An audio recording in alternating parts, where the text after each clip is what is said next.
Trading can be the most rewarding journey, but also the most frustrating. Trust me, I've been on both sides. When I started trading, I felt completely overwhelmed. So many markets, so many assets. Where do you even begin? Here's what I learned. Having a basic understanding of financial markets is essential if you're serious about trading success. That's why in today's video, I'm cutting through the noise and giving you a clear, beginner-friendly introduction to financial markets. Part 2 of this beginner series is covering the introduction to financial markets. So let's jump into the charts and ask ourselves the first and foremost important question when it comes to financial markets. What are actually financial markets? So the definition is that financial markets are platforms where buyers and sellers engage in trading financial assets. So here we have stocks like Tesla, bonds, commodities like gold, Forex like the Euro-USD pair, or cryptocurrency like Bitcoin. Our trader's perspective is these financial markets provide opportunities to engage in buying and selling assets to make a profit. Let's now first cover the basics of trading stocks. So stocks represent ownership in a company traded on stock exchanges. In further lessons, I'm gonna explain what different financial assets we can trade so we don't have to own a stock but still are able to trade a stock. But that will come in the next lesson. So when it comes to stock trading, we have opening hours. So if we look at this on TradingView, we can see that currently we're trading in pre-market. This time is given in New York time zone, as the big exchange is always the New York Stock Exchange. So we can see in New York time, the pre-market is trading from 4 a.m.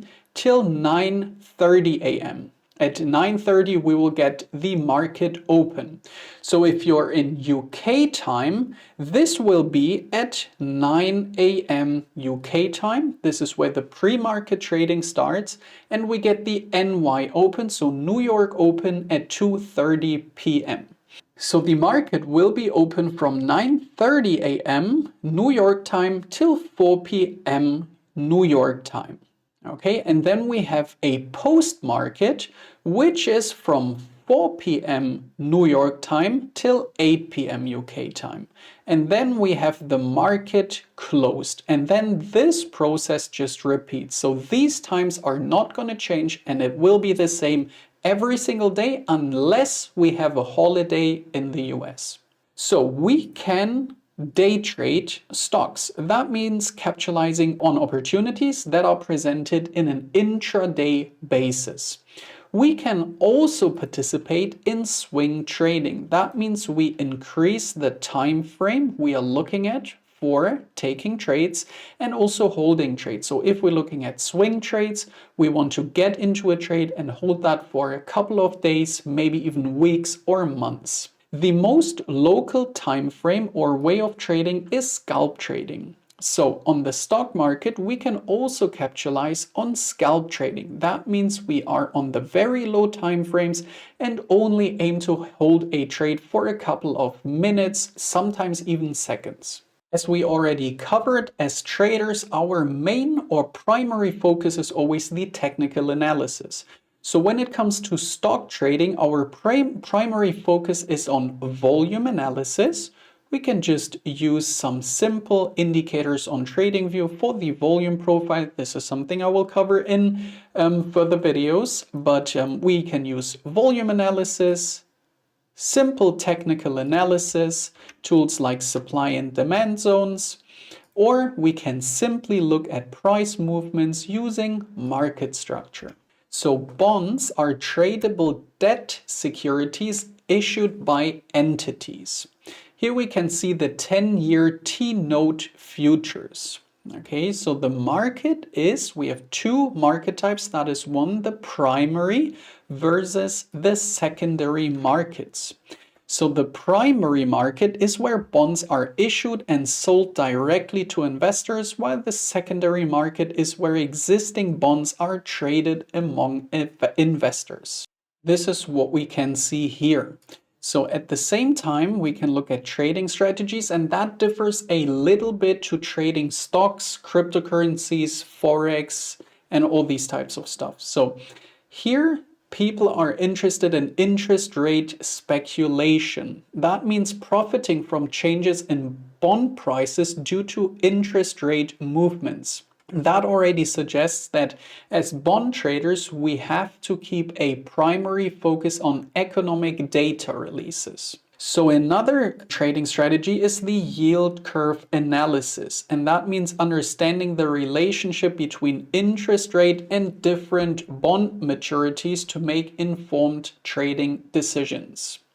The key indicators we would use are interest rates, economic data, as I already said, and credit rating.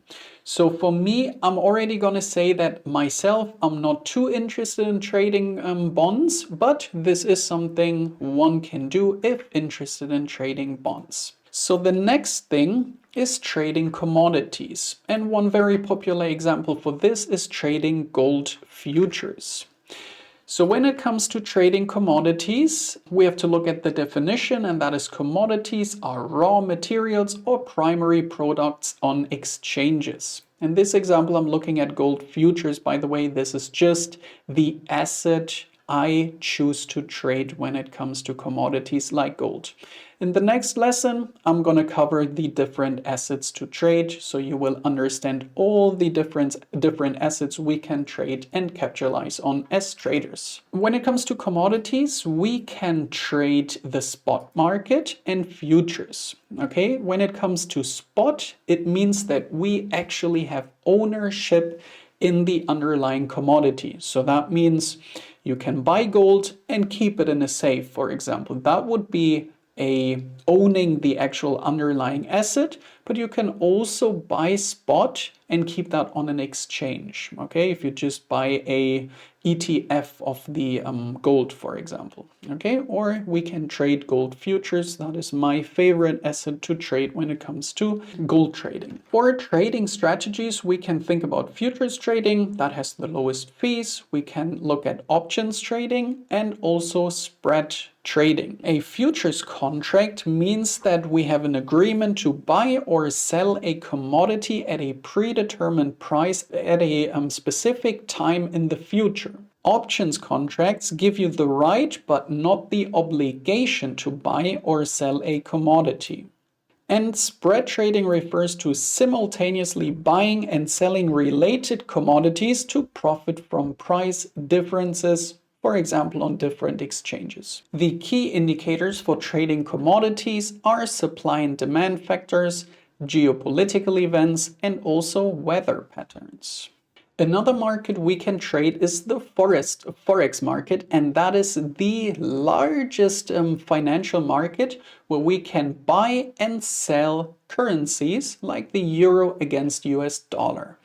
And this market is particularly characterized by its high volatility, and also if we trade CFDs, this is a very well-known asset to trade when it comes to the financial market of currencies. I will cover this financial asset next time, but this is traded 24/7. So we get 24/7 trading access with currencies.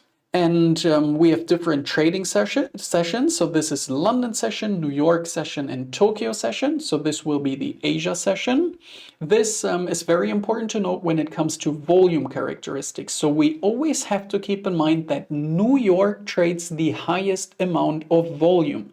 So whenever we trade, we should primarily focus on the New York trading session. However, we can still capitalize on price movements in London session or even Tokyo session. We just have to be aware of lower volatility. When it comes to key indicators, we are looking at technical analysis, volume analysis, economic indicators, but also central bank policies. For that, it's once again important to be aware of economic data releases and also political stability. So let's now summarize what we have learned in this lesson and look at key takeaways.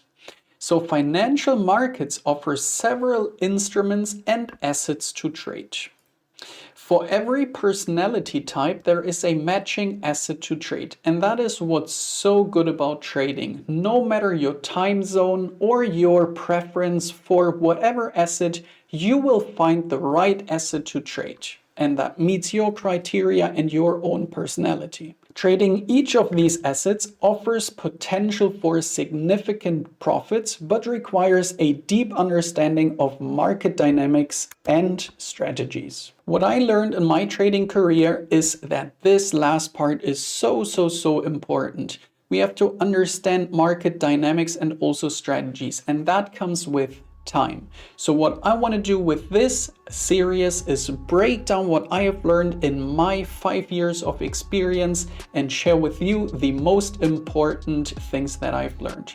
So in the next lesson, I will be covering the different assets to trade.